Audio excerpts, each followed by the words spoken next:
Bonjour, je vais vous présenter la correction de l'exercice 5 du chapitre 12, il me semble, qui traite de réactions chimiques. Mais il pourrait être aussi inclus dans le chapitre 11 qui traite de grandeur pour identifier. Là, on va s'intéresser au pH, potentiel d'hydrogène. C'est une grandeur qui permet de caractériser une solution, de pouvoir dire si une solution, c'est-à-dire un mélange liquide, une solution est acide, basique ou neutre. Selon son acidité, selon son pH, ça va changer sa réactivité chimique, la manière dont elle va réagir. Ça va changer nos actions sur cette solution, comment on va la retraiter, si on peut jeter à l'évier ou pas, si on doit d'abord la neutraliser. D'accord? Il y a plein de... C'est important de savoir. Alors, première question, donc on nous dit que Jackie doit mesurer le pH de 3 solutions, A, B et C, et elle dépose une goutte de chaque solution sur du papier indicateur. En effet, il y a deux manières de mesurer le pH, soit du papier pH, papier indicateur, ou bien un pH-mètre, c'est un appareil électrique, on plonge dans la solution et ça nous indique le pH. Donc, nous, en TP, on pourrait être amené à utiliser les deux méthodes. On va, bon, indifféremment, mais c'est plus simple, c'est plus rapide le papier indicateur. Pour utiliser le papier indicateur, il nous faut absolument la roue de correspondance des couleurs. Donc, question A, quelle est la valeur du pH des solutions A, B et C?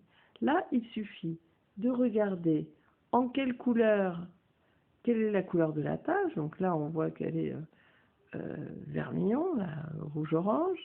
Et donc ça veut dire que le pH est égal à 3. D'accord? C'est exactement celui-là. Boum.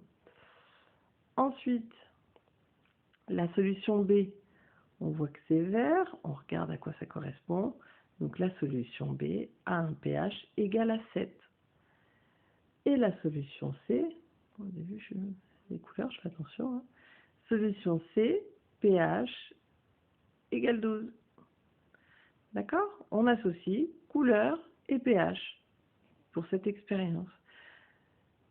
Donc la solution 1, pH égale 3 est une solution acide, son pH est inférieur à 7. La solution B, pH égale 7, la solution est neutre. Et la solution C, pH supérieur à 7, pH basique. Enfin, la solution est basique. La question B, je vous la lis. Quels sont les ions majoritaires dans les solutions A et dans la solution C? Justifie tes réponses. Alors là, c'est vraiment une question de cours typique. Hein. Je vous remets la partie du cours. En fait, une solution acide, c'est qu'il y a beaucoup d'ions H+, beaucoup plus d'ions H+, d'ions hydrogène, que d'ions hydroxyde, HO-.